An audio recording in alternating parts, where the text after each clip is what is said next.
Hello दोस्तों, आपका स्वागत है मेरे चैनल एमपी डिजिटल एजुकेशन पर। आज हम बात करेंगे एमपी डीएलएड व डीएलएड का इंटर्नशिप में कक्षा अवलोकन कैसे करते हैं, कक्षा अवलोकन में क्या क्या करना होता है। और हम विद्यालय में जाते हैं और उसके अंदर जब हमको कक्षा अवलोकन करना होता है तो उसका फॉर्मेट क्या होता है या प्रारूप क्या होता है। तो आज की वीडियो फर्स्ट ईयर व सेकेंड ईयर दोनों के लिए महत्वपूर्ण रहेगी। तो चलो दोस्तों, हम अपनी वीडियो स्टार्ट करते हैं।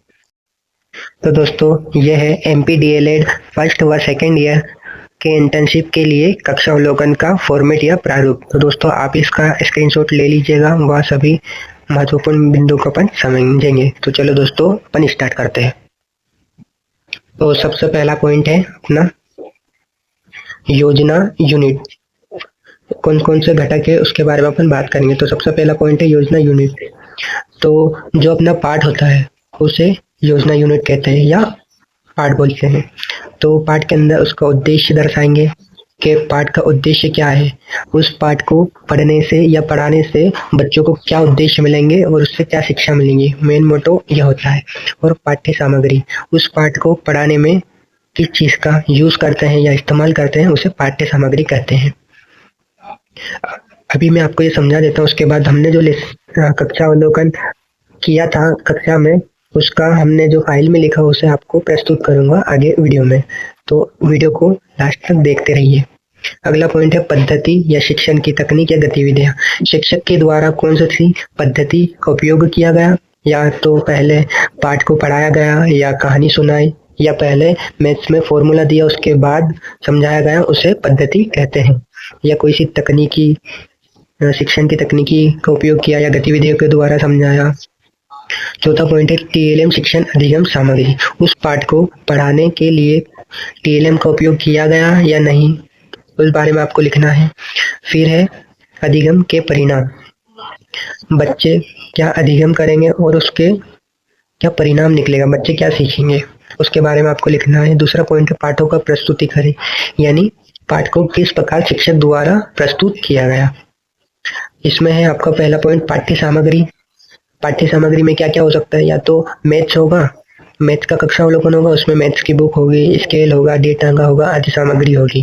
या हिंदी में होगा तो हिंदी भाषा की बुक होगी, वर्णमाला या चित्र हो सकते हैं इनके, या पोस्टर हो सकते हैं आदि। फिर उसका प्रस्तुतिकरण के पाठ को प्रस्तुत कैसे किया बच्चों के समक्ष एक अच्छे शिक्षक ने, उसी को बोलते हैं प्रस्तुतिकरण। शिक्षण शास्त्र के इनपुट पद्धतियां, तकनीक, गतिविधियां। और शिक्षण शास्त्र के इनपुट पद्धतियां के बारे में लिखना है व गतिविधियां लिखनी है।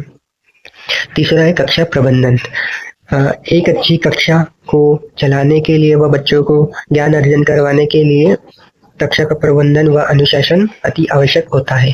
तो उसमें आता है सबसे पहला पॉइंट कक्षा अवलोकन में प्रश्नावली, वार्तालाप और प्रश्नोत्तर कौशल इत्यादि।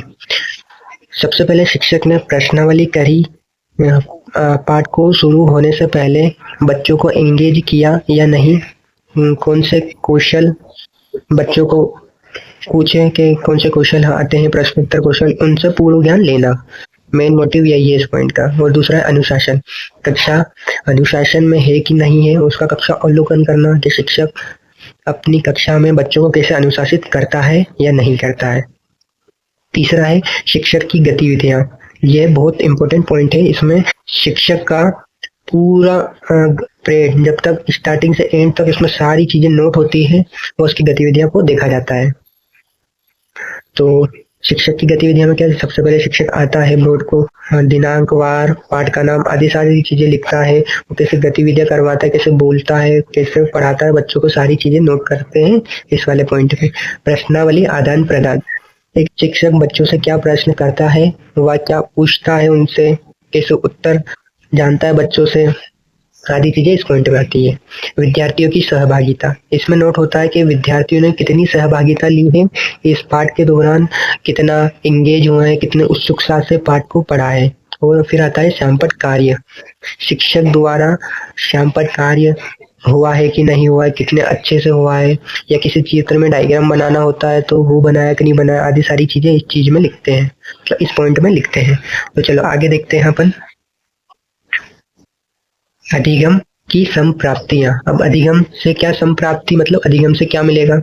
उद्देश्यों से संबंधित जो पाठ का उद्देश्य था उस वो पूरा कवर हुआ कि नहीं हुआ। मतलब जैसे कि किसी पाठ का उद्देश्य है कि बच्चों को अनुशासन करना, तो बच्चों में अनुशासन के प्रति कुछ सीखे कि नहीं सीखे, वो सारी चीजें इस वाले पॉइंट में आती है। और विषय वस्तु की पूर्णता, अब जो पाठ है और उसका विषय है, मतलब विषय है और उसका पाठ है, उसको किस तरह से पूर्ण किया गया, मतलब सरल तरीके से या गतिविधियों के द्वारा या जटिल तरीके से, उस सारी चीजें को यहाँ पर लिखना है।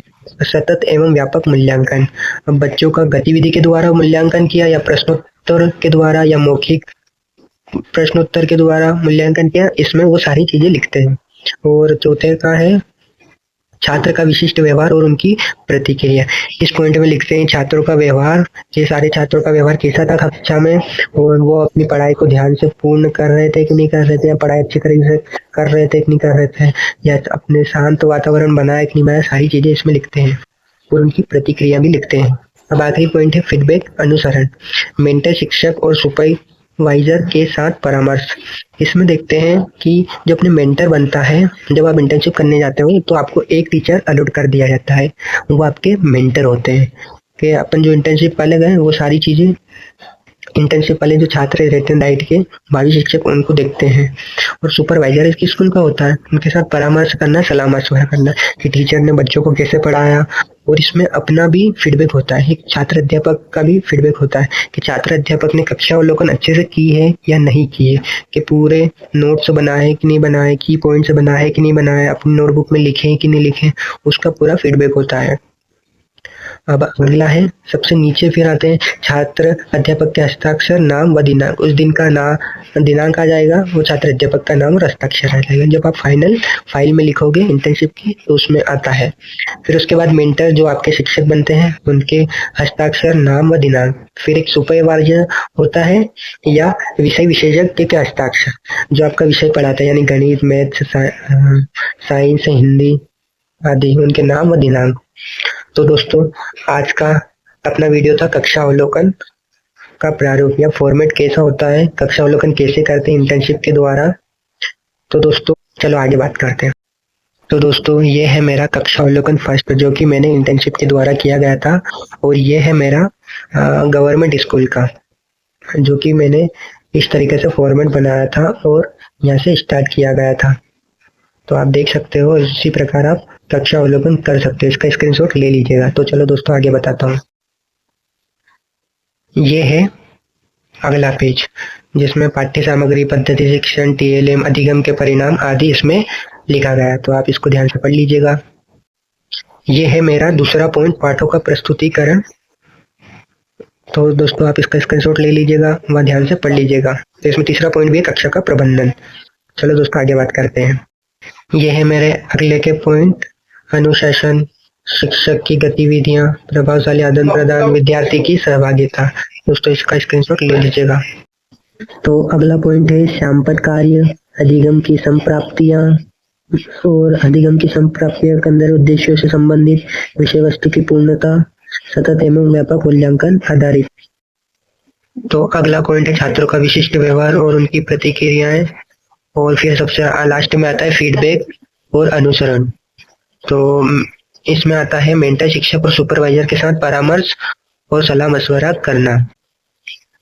तो ये था आज MPDLED व BEd के लिए कक्षा अवलोकन का प्रारूप, कि कैसे कक्षा अवलोकन करते हैं, वह आज अपन ने फुल डिटेल्स में पढ़ा है। आपको यह वीडियो अच्छा लगे तो मेरे चैनल को लाइक करें, शेयर करें व सब्सक्राइब करें। धन्यवाद सभी को, राम राम।